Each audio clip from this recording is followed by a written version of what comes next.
प्रिया जनक की कन्या है और उसे पत्नी बनाकर उन राक्षसों के संहार और मेरे अपमान का तुम बदला ले सकते हो। ये क्या कर रही है सुपर्णखा? वो सुंदर स्त्री मेरी भार्या बन सकती है? बन सकती हो? वो वनवासी नहीं। यदि तुम्हें सीता को भार्या बनाने की इच्छा हो तो शीघ्र ही तुम शत्रु उसने घर और दूषण का वध किया है। ये सब सुनकर अब तुम्हारा क्या कर्तव्य है? अरे अरे भैया, उसने तुम्हारी बहन का अपमान किया है। तुम्हें इसका प्रतिशोध लेना चाहिए। लूंगा बहन, अवश्य लूंगा इसका प्रतिशोध।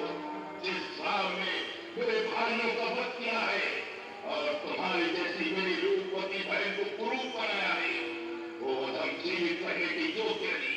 वो मेरे हाथों अवश्य मारा जाएगा। मेरी बहन सुपर्णखा के नाक कान काटकर उन बनवासी भाइयों ने घोर अपमान किया है। हमारे भय से सदा भयभीत रहने वाले ऋषि मुनियों को उन्होंने अभयदान दे दिया है। उन्हें निरंकुश बना दिया है उस राम ने। धर्म कर्म के काम बिना मेरी आज्ञा के हो रहे हैं। आज मेरे आदेशों की अवहेलना हो रही है। मैं उन बनवासी राम और लक्ष्मण से प्रतिशोध लेना चाहता हूँ। आप इसमें मेरी सहायता करें। ये आप क्या कह रहे हैं राक्षस राज?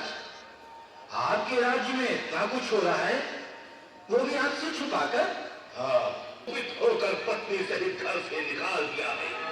तभी से वे परिवार सहित वन वन भटक रहे हैं। उसी क्षत्रिय कुल कलंक राम ने हमारी राक्षस सेना का विनाश किया है। महाराज, इस दुख की अवस्था में तुम ही मुझे सहारा दे सकते हो, इसीलिए मैं यहाँ तुम्हारे पास आया हूँ। मैं आपको सहारा दे सकता हूँ राक्षस राज? ये आप क्या कह रहे हैं? हाँ, तुम ही बोला। मैं प्रतिशोध की आग में जल रहा हूँ महाराज। मैं राम की पत्नी सीता का जल स्थान से बलपूर्वक हरण करूंगा और उसे अपनी भार्या बनाऊंगा। मेरे स्वामी बड़े दयालु हैं। इस आश्रम में किसी का कोई अहित नहीं होगा।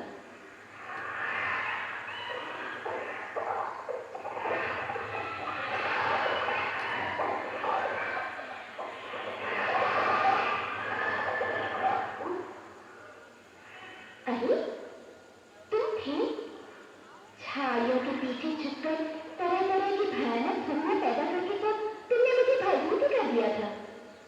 मैं सोच रही थी कहीं कोई हिंसक पशु या राक्षस न हो जो मेरा अहित कर दे, लेकिन तुम तो अति कोमल, अति सुंदर, स्वर्णमृग हो। तुम्हारी कंचन काया पर मुक्ता मुर्मू का सौंदर्य है। सचमुच अद्भुत है तुम्हारा ये। आओ, मेरे पास आओ, मैं तुम्हारा स्पर्श करूंगी, लाड करूंगी तुम्हें।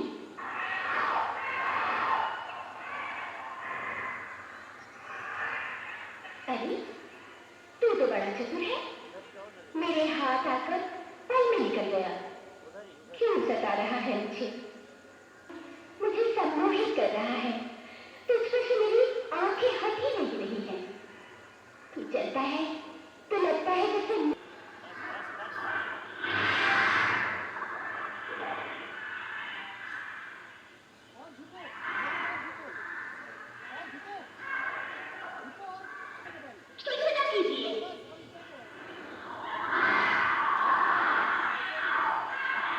क्या हुआ सीधे?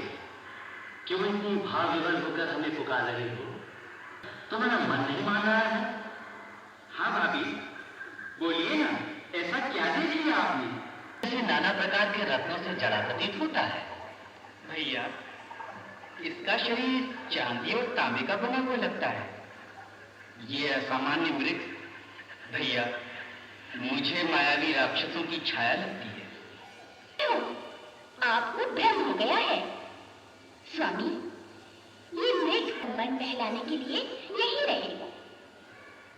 नहीं भाभी नहीं, आप इसका मोह त्याग दीजिए। यह मायावी मृग है, यह हमारा अहित कर सकता है। नहीं लक्ष्मण भैया, ये निरीह पशु हमारा क्या अहित करेगा? अहित करने के लिए ही यहाँ आया हो, परंतु हम तो राक्षसों का वध करने का संकल्प लेकर चले हैं। सचमुच ये मृग है भी बहुत सुंदर। मुझे दुख है कि आज ये अपने सुंदर रूप के कारण मेरे हाथों मारा जाएगा। नहीं स्वामी, यत्न करके आप इसका वध मत कीजिएगा। मैं यहाँ से कलवर को भी नहीं हटूंगा। चिंता तो मुझे भी हो रही है, पर राम भैया के आदेश की अवहेलना मैं कैसे करूं? उन्होंने मुझे यहीं रुककर आपकी रक्षा करने को कहा था। अरे कैसे भाई हो तुम? तुम्हें मेरी रक्षा की पड़ी है और तुम्हारे भाई बिना सहारे के वन में पड़े हैं। सो कुछ नहीं, उनकी सुध लेना तो तुम्हारा कर्तव्य है। पूरी तरह सुरक्षित हैं।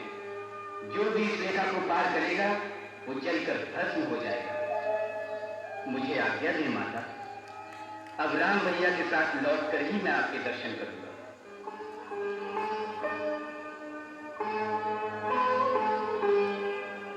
यहाँ से मुझे भूखा ही लौटना पड़ेगा।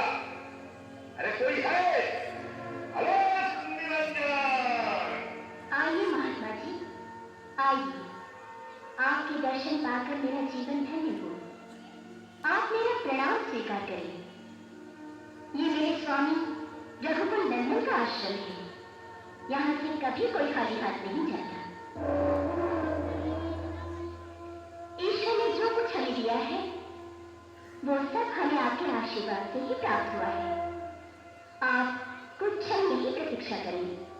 मैं अभी आपको अन्न खिला देती हूँ। अलोक निरंजन! कीजिए, आप स्वीकार कीजिए मेरी सेवा। आपको अपने द्वार से मैं खाली हाथ नहीं जाने दूंगी।